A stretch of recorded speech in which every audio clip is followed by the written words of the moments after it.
2019 was bad news for the community of Matatiele with allegations of racism at King Edward High School, political tensions in the local municipality, and the death of Ikwala at an initiation school. But 2020 welcomes us with good news.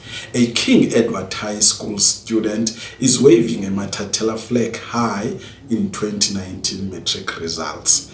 The Informer newspaper is bringing you an interview with Aleta Sibi ogqwese bonke abafundi bebanga leshumi kwiziphumo zabo zemviwo eMpuma Kapa.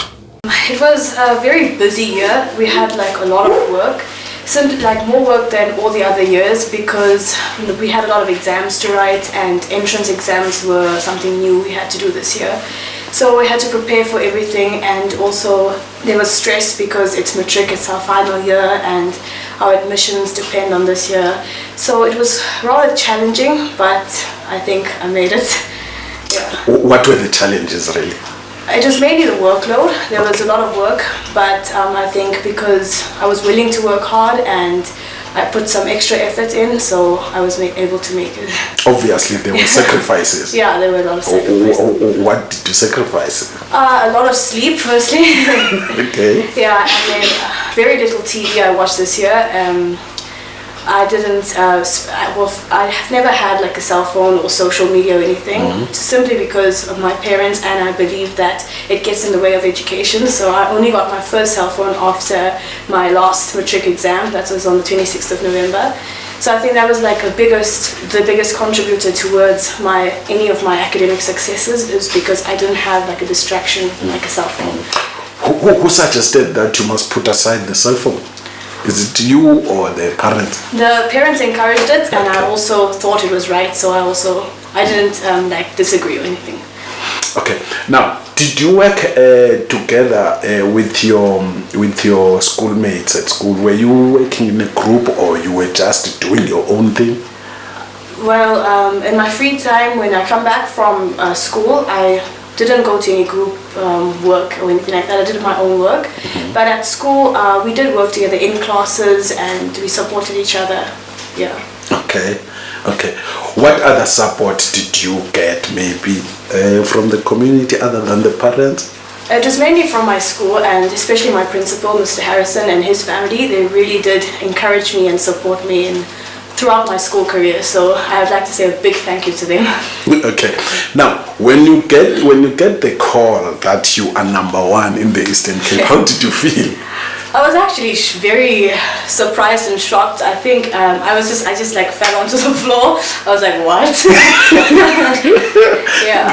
Tell us, what were you doing when you get the call? We were all watching TV. We were watching a movie together, and then the phone was on the table, and then the call came, and then my mom's like, it's Mr. Harrison. And we were like, oh no, what happened? Yeah. Okay. Now, you are in a small town like Matatiele. Yeah.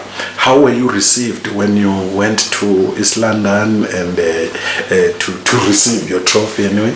Well, I think everyone was shocked when I said that I'm from Matatiele, because everyone's like, maybe it's King Edward High School in PE. Okay. Yeah, it was a small town, and no one expected a person from a small town to achieve, I think. But everyone welcomed us and treated us very well. It was really exciting. Okay. Now, how are your teachers? Did they contribute positively to your success? Of course they did. I mean, my teachers really did contribute. Gave us a lot of extra work and to study for our exams, and they kept on asking, are you fine, and they kept on supporting us. Yeah. Okay. Then what are you going to do now after all this? Well, career? Yeah. I'm planning to study medicine. I got accepted at UCT. Okay. Now, there are other young kids who are entering the matric level right now. What can you say to them?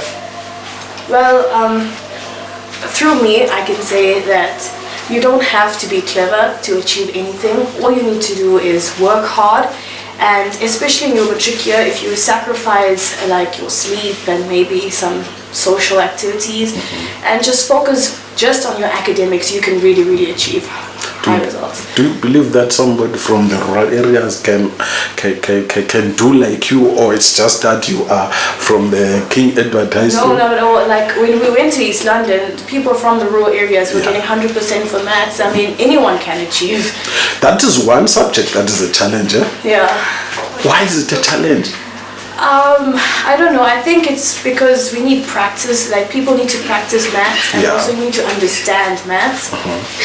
Yeah, well, for me, all I do for maths is I sit down, I understand the concept, and then I practice. I do a lot of problems, like a number of textbooks and question papers, and that helps a lot. And the more you practice, the easier it becomes.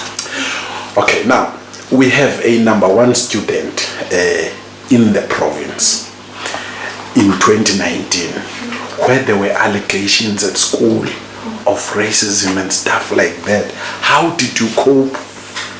Did that not somehow disturb you?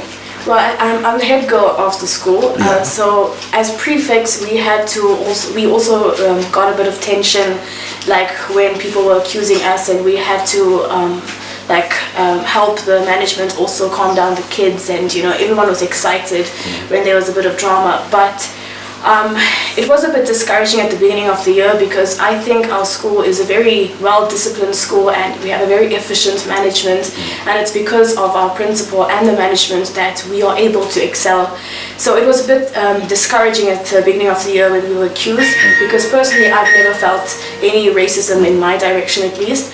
So it was discouraging, but we had to pull up our socks, and we had to do our own thing. So we kept on believing in ourselves, and teachers also continued to do what they were there to do. And so you are going to a higher level now when it comes to education. Obviously you are going to your mind is going to be opened to a lot of things, that are happening in the country.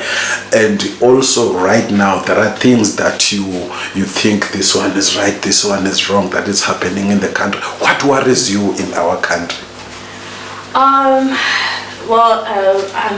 Nothing. There's right now there isn't anything much that worries me. I think it's just when I get exposed more, I might feel some things worry me. Okay. Just the last message now to the community of Matat and to the young people like you. I just want to say to the young people, firstly, especially matrics and school kids, just keep on believing in yourself, and you can just work hard and you can achieve anything. Just believe in yourself. And I would like to say thank you to the community of Matat, because after I received the award, I got a lot of messages from many people saying congratulations. So I'd like to say thank you to everyone for supporting me so much and making me feel very happy.